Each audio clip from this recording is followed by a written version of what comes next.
20 smart cooking tricks Grandmom never wrote down. Most people think Grandmom's cooking tasted better because she cooked with love.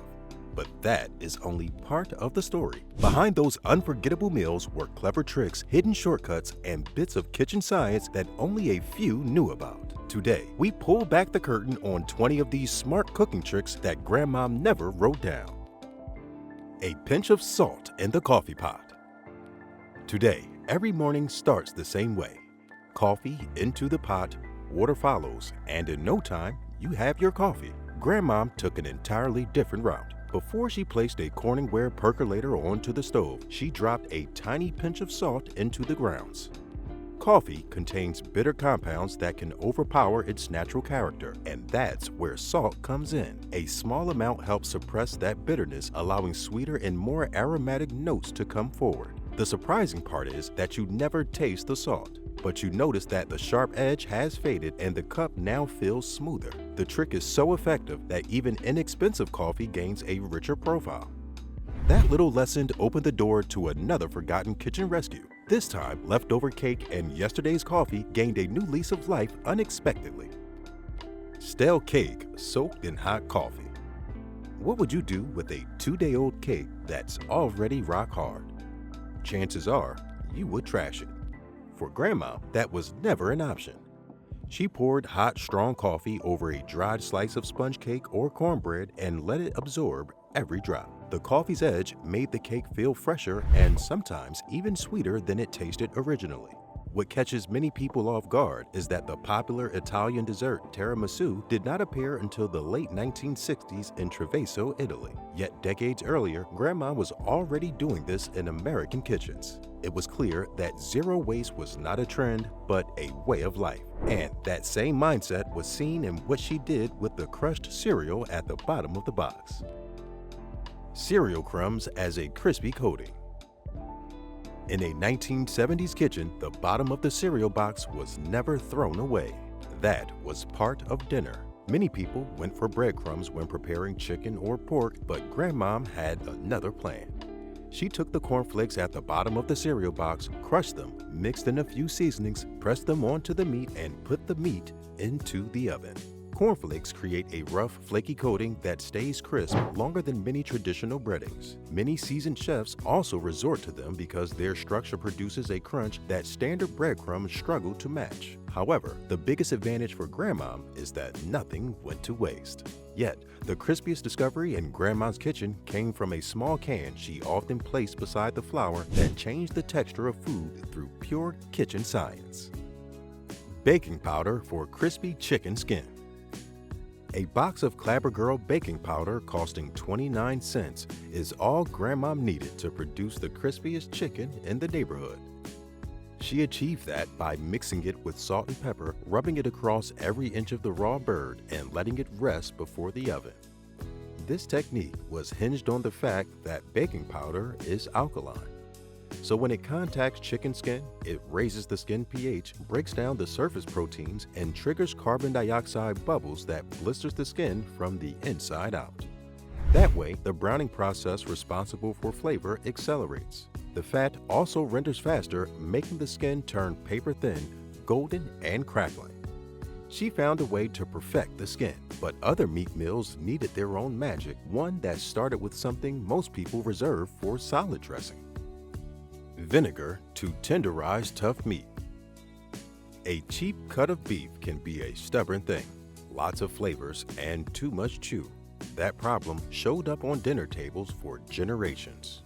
Grandma was never worried about that. She mixed white vinegar with water and let it rest for hours. The acid in vinegar helps weaken proteins and connective tissue near the surface, which can improve texture when used with care. However, leaving it too long could make the meat lose its appeal.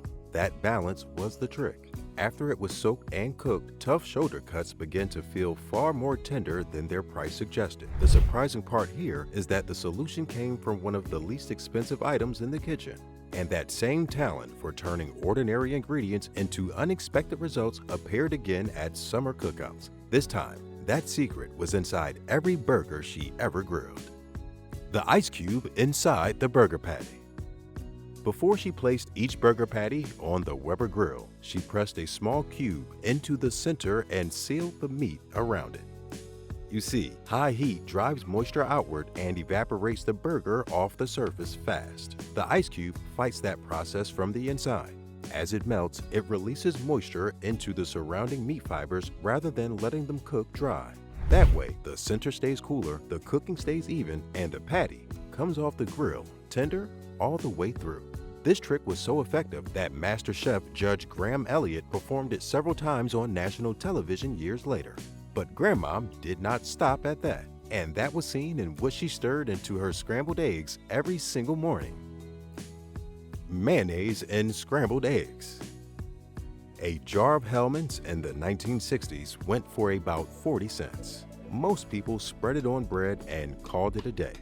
Then came Grandmom with yet another trick involving that same jar. She took one spoonful and whisked it directly onto raw eggs before the pan even warmed up. To many people, there is no logic there, but Grandmom understood science better than everyone else. Mayonnaise is oil, egg yolk, and a little acid, all blended into one smooth mixture. When you whisk that into raw eggs before cooking, the extra fat coats the egg proteins and slows them down in the heat. They just settle into a soft, creamy, and rich texture that most people only get when they add expensive cream. That same jar had a second assignment, but this time it happened at the grill, not the stovetop. Mayonnaise as a grilling barrier for fish. Fish has a reputation for humbling even experienced cooks. One moment it looks perfect, the next, half of it is stuck onto the grill. Grandmom's answer to that was simple. Before the fillet touched the grate, she spread a thin coat of mayonnaise. As we have already seen, most mayonnaise is made from oil, egg yolk, and a small amount of acid. That mixture helps shield the fish from intense heat while encouraging browning on the surface. The payoff shows up at the first flip. The fish releases with far less resistance, ensuring the fillet stays intact. Another benefit is that mayonnaise helps herbs and seasonings cling to the coating instead of falling through the grates. Speaking of fish, Grandmom kept something else in her pantry that most people today are too afraid to try. Anchovies melted into bolognese sauce. Most people avoid anchovies due to their pungent smell. But that was among the least of worries for Grandma. She often placed 2 or 3 fillets in a pan with onions and garlic and cooked them on medium heat. Within minutes, those fillets broke apart, dissolved into the oil, and vanished. With that, all the smell was gone. You might ask, what was Grandmom looking to achieve with all these? Anchovies carry a compound called inosinate. When it meets glutamate in tomatoes and onions, the two amplify each other. Food scientists put the flavor increase at roughly 8 times stronger than either ingredient alone. That explains why Grandma's bolognese tasted as if it had been cooked for hours. She also transferred that same umami principle into her French onion soup, and the secret ingredient came in a bottle most people only use with sushi. Fish sauce and French onion soup. French onion soup was one of Grandma's comfort food masterpieces. The process seemed simple: onions, broth, herbs, bread, and cheese. Yet, the most important ingredient never appeared in the recipe card. After the onions cooked down into a deep amber color and the broth came together, she brought out a small bottle from the pantry containing fish sauce and added a teaspoon into the pot. Fish sauce is made through months of fermentation. During that process, the fish breaks down into something concentrated and savory. That small addition helped connect the sweetness of caramelized onions and the richness of the broth and the aroma of herbs. Guests searched for the source of the flavor, but only a few ever found out. That understanding of flavor led to yet another lesson. Sometimes the smartest ingredient was the one Grandma refused to throw away. Pickle juice in potato salad and deviled eggs.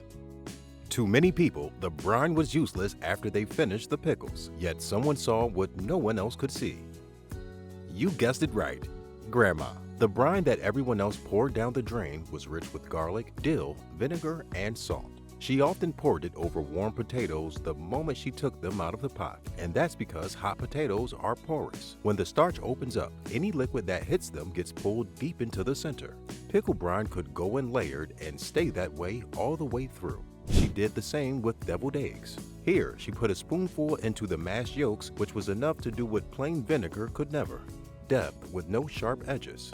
Moving on, we have a trick that starts with something most people only open for sushi night: soy sauce in brownie batter. Half a teaspoon was the difference between a good brownie and one people talked about long after dessert. To everyone else, all that was needed to make chocolate brownies was cocoa, sugar, butter, and eggs. But Grandma went a step further and added a splash of soy sauce into the batter. You might ask, wait, doesn't soy sauce belong beside roast beef or fried rice? Well, here is the surprise. Fermented soy sauce contains compounds that add savory depth and enhance other flavors. In chocolate desserts, that depth can make cocoa taste richer and more layered. That way, the chocolate felt fuller and the sweetness seemed more balanced. Some people even described hints of caramel without knowing why. That same idea of contrast can also be traced in another comfort food favorite. This time, it involves yellow mustard. Yellow mustard in mac and cheese. Ask anyone that has prepared mac and cheese and they will all point to one problem. Rich cheese can overwhelm the palate after a few bites, but Grandma already knew how to go about that. She stirred together the cheese sauce till it turned smooth and creamy. She then added a spoonful of yellow mustard. Her hack is based on the fact that mustard contains vinegar and mustard seed compounds that add acidity and sharpness. Those elements help cut through rich dairy flavors, which make cheese taste brighter and more defined. It was a small adjustment, yet it transformed an everyday box dinner into something people requested again and again. And just when you thought she was done, Grandma pulled another trick that turned a weeknight side dish into a centerpiece of every Thanksgiving table: cooking potato slices in heavy cream. What do you add when cooking potatoes? That's right, water. But that's all it does: cook. And Grandma wanted more from her potatoes than just cooked. So she sliced them thin and lowered them into a pot of whole milk and heavy cream over low heat. As the slices cooked, potato starch dissolved straight into the warm cream. The cream gradually transformed on its own and became thicker, richer, and silkier until it clung to every single slice rather than pooling beneath them.